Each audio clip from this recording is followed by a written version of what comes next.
might have already been apprised of. But as we speak, it is now 6 p.m. You'd recall that the order which governs the operation of our proceedings for this recount states that the recount activity should run from 8 a.m. in the morning to 7 p.m. in the night. I need not dilate on all of the issues touching and concerning that because you know it is one of a very contentious nature. As we speak, at 6 p.m., there are 8 stations which are closed, and 2 that are wrapping up. So maybe within another few minutes, we'll have 10 stations, all 10 workstations, closed and non-functional. Why is this an issue? It is an issue because it affects the efficiency and the output level of this recount process. As you know, it is something that we have discussed and raised on a couple of occasions here, where there is not maximum or optimal use of the hours for the day. And what is happening? In our original discussion on this matter, it was agreed that there would be a cutoff point of 5 o'clock for the issue of of boxes to counting stations from the containers. However, after intense discussion on this matter at the commission level, it was agreed that the 5 o'clock cutoff was not yielding the most efficient output of the hours of the day or use of the hours of the day, and we agreed that smaller boxes will be assigned even later on in the afternoon so as to use up that time. It is disappointing because we are struggling. Yesterday we did 60 boxes. Today we did 54 boxes. Every time you see some marginal increase in the number of boxes completed per day, which perhaps lends some measure of hope to the process, that the process is moving or gaining momentum, you see things like this. And one has to ask whether there is a deliberate attempt at slowing down this process rather than expediting it and making it go more efficiently. For example, today there has been one station that did 2 boxes. One station did 2 boxes all day, one morning and one afternoon. And the team that was in that station was known to be more efficient in the past. So you ask yourself, is there a deliberate attempt to slow down this recount exercise? And if so, what is the reason for that? Now, let me address some of the other issues that are topical today. As you know, we took a decision this morning to have 2 additional workstations. As we speak, I am aware that it is only late this afternoon, or sometime today after, subsequent to the commission meeting, that some response was received from the COVID-19 task force in relation to the issue that we raised almost a week ago. It's at least 5 or 6 days that have elapsed since this issue has been raised. I haven't seen a copy of the correspondence, so I will prefer not to comment on the contents thereof. However, this morning the Commission took a decision to open up 2 new workstations, and that was prior to the receipt of any documentation from the COVID-19 task force. Now, the stations that we have opened up are eminently available. They are eminently convenient. In fact, the areas were identified by bilateral visits of the Commission. And this afternoon, not so long ago, I looked at the completely kitted out workstations, and I'm happy to report that they look very functional and in keeping with what is needed, and more importantly, in keeping with the COVID-19 guidelines in relation to social distancing and functionality, etc. This morning, there's a big issue that was raised apparently about two boxes, a mix-up in two boxes. As at our commission meeting, there was no, the CEO himself did not have the full specifics on the issue, except to say that his initial reports revealed that there were two boxes from the same polling place, different polling stations, which seemed to have some similarity in the lists or confusion in the lists, etc. The staff in the polling stations decided, or the counting stations decided, upon seeking guidance from the Secretariat, to reseal the boxes, have them returned to the container, and have it come to the Commission for a decision.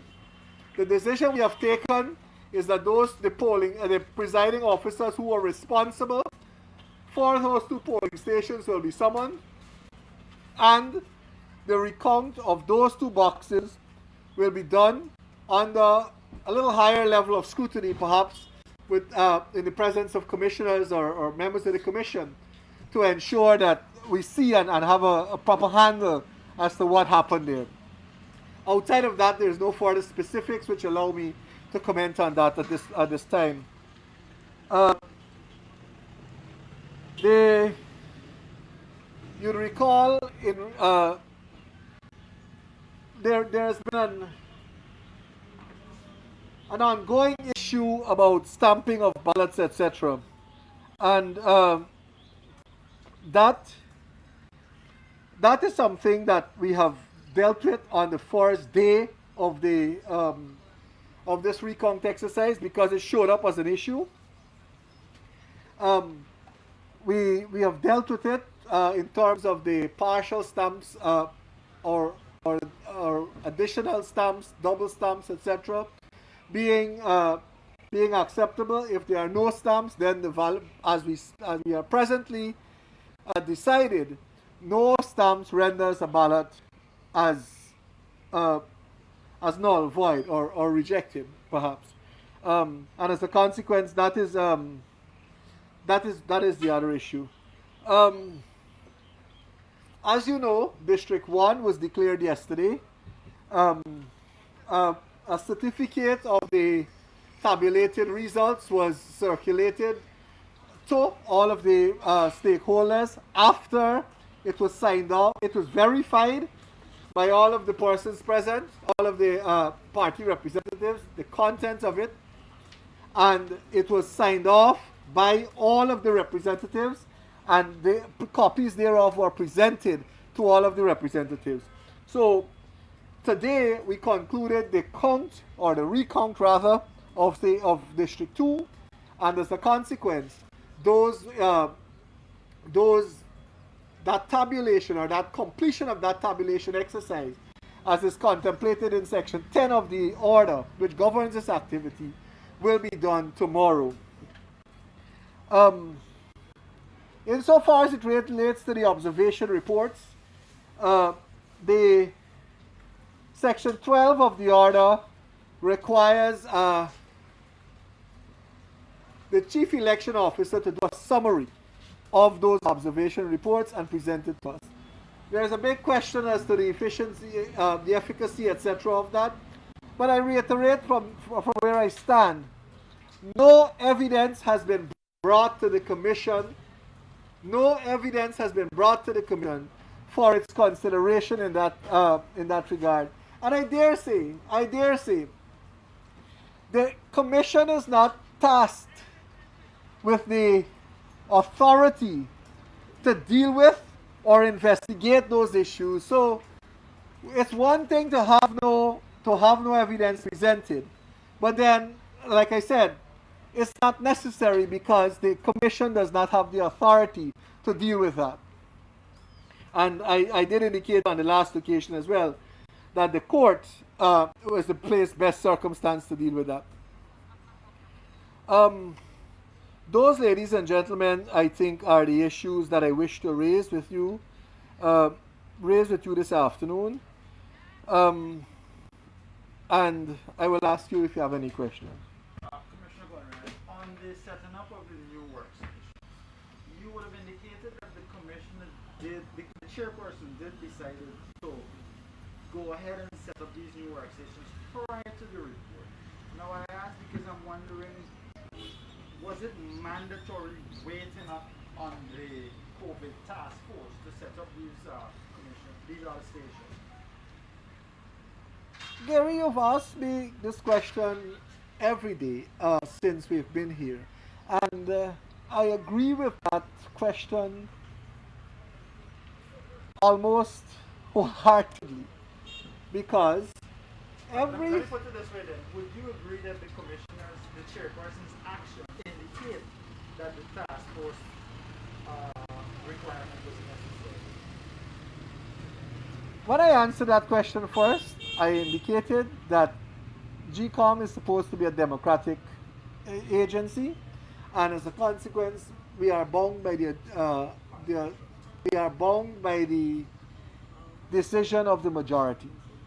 The majority of the commission took the decision that it will seek guidance and/or permission from the COVID-19 task force in the setting up of our entire activity here. When we modeled the possibility of increasing the number of stations, that decision was extended to consult and or seek their guidance. I didn't agree with it, but I went along merrily with it because it was a decision of the majority of the commission. However, when that element of unreasonableness and undue delay was injected into the process by the COVID-19 task force, thereby stymieing such an important and critical national event, then I had a difficulty because the indication that was given to us was that we will receive a response by the noon of the following day. And if I'm not mistaken, the visit was done on Thursday. So noon the following day would have been Friday. Today is Monday.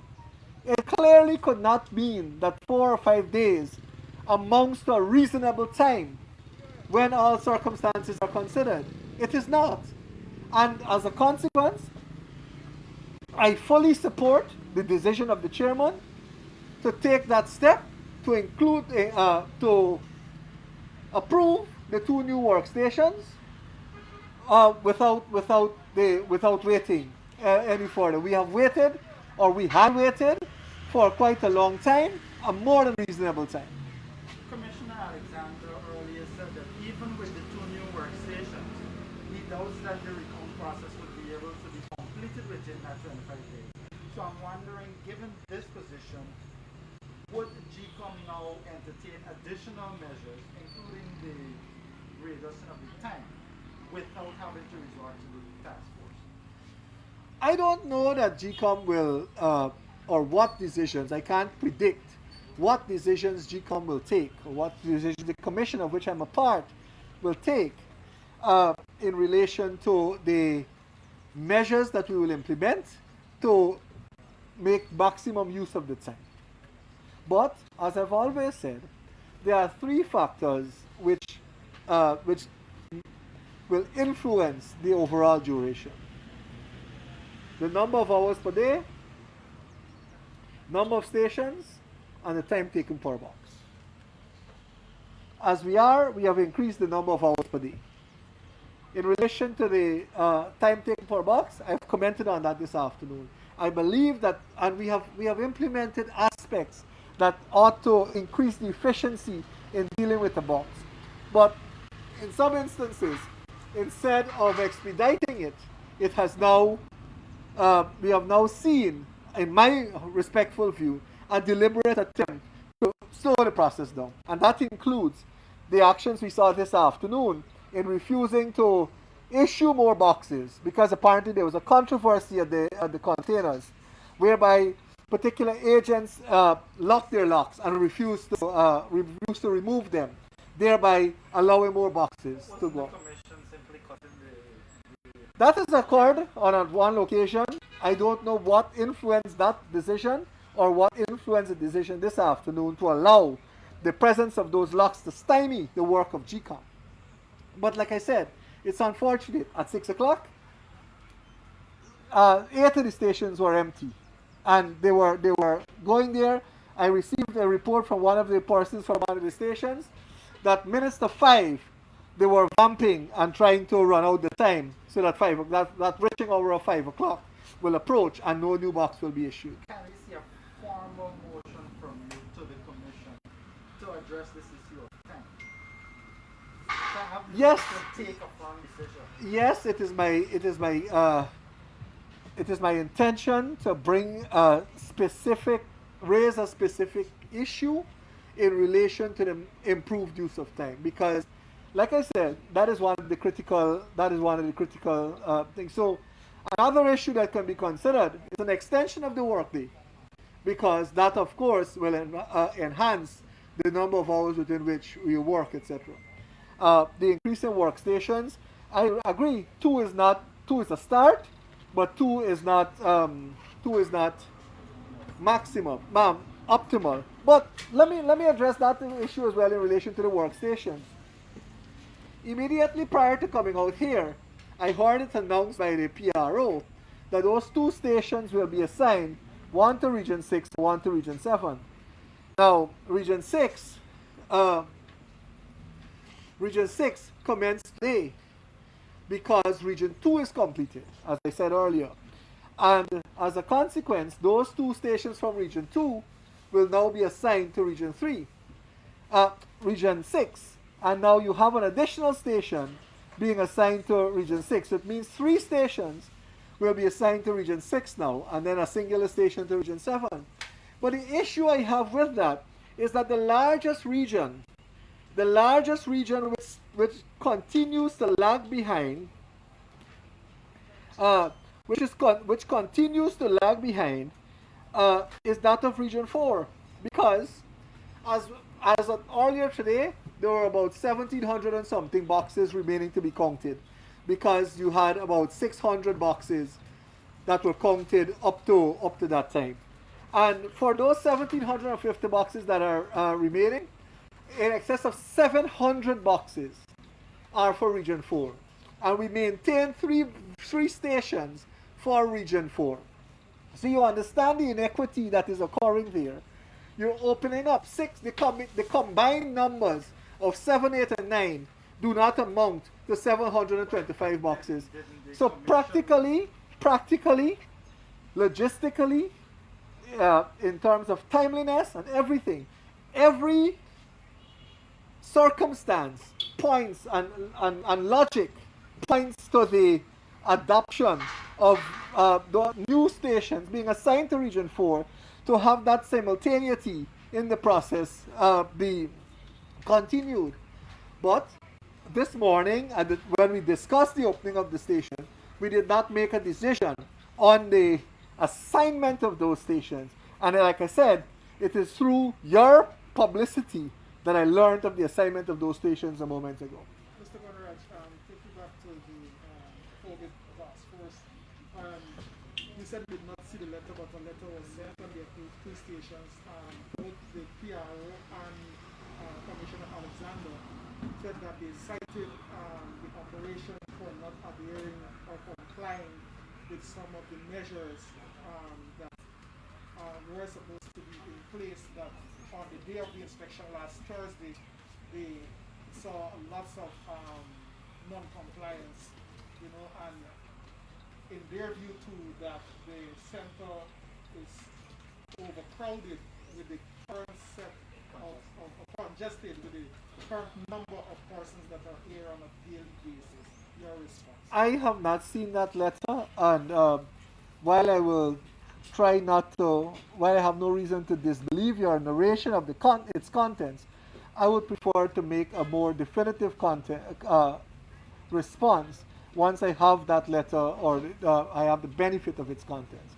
But I can say my observation, and I've said this on numerous occasions here, my observation of this facility has revealed that all of the guidelines that were set out, if they were not being met, they were being exceeded. But I will await the benefit of that document to comment on it further to you. Thank you.